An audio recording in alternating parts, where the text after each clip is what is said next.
For these mini pom-pom earrings, you'll need multicolored yarn, dollar store dental floss, necklace chain, and 2 ear wires.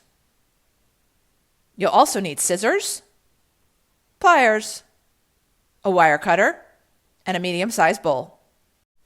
To get started, take the end of the yarn and create a little yarn bundle by winding it 30 times around your index and middle finger.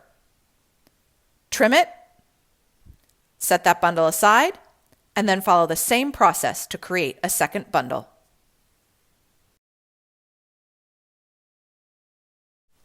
Now we need to bind the bundle together, and no, I'm not going to say that 10 times quickly. To do this, cut an 8-inch piece of dental floss and place it in the middle of the yarn loops. Then pull the floss extra tight to tie a knot. Make sure to double knot for good measure.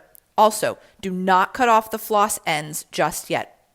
Follow the same process as you will throughout the course of this tutorial with the second yarn bundle. It's time to prepare the ear wires and the necklace chain. To do this, cut 2 1.5-inch pieces of chain, then open up the end of the ear wire and attach the chain. To finish it, close the end of the ear wire to secure the chain so that it doesn't fall off.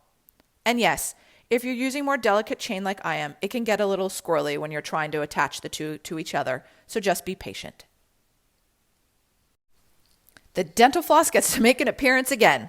So, cut 2 8-inch pieces of floss and thread each piece through the open end of each necklace chain. We'll be using the floss to attach the chain to the pom-pom in a later step. Doing this now, though, makes sure we can easily find the chain later when we need it. It's time to make the pom-poms. For this, you'll need the scissors and the bowl. Take the scissors and thread them through the loops of one end of the yarn bundle and just start cutting.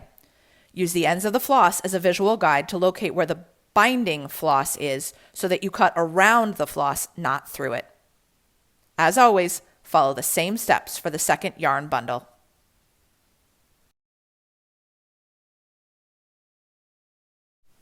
Okay, I know there's a joke in there somewhere about a bowl cut, but that's not now.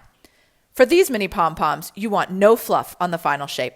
So this means giving the yarn a deep trimming so that the ends of the yarn are blunt with no extra fibers. Trim both bundles of yarn over the bowl so that you can save the trimmings. Just as before, the end of the dental floss is a great visual cue so you can form the ball without cutting through the floss that binds it. With both pom-poms formed in a shape that you like, you just need to add the ear wire.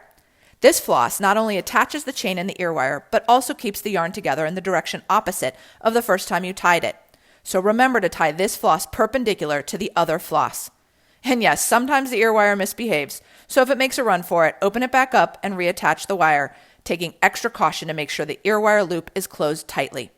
Now you can finally cut off the long ends of the dental floss. Finish the second bundle, and you're done! These earrings make the perfect Galentine's or Valentine's Day gift. So who will get these cuties this year? If you're wondering why I recommend you cut the trimmings into a bowl, it's because they can be used as pillow fill, among other things, in a pinch. It's an easy way to be eco-friendly.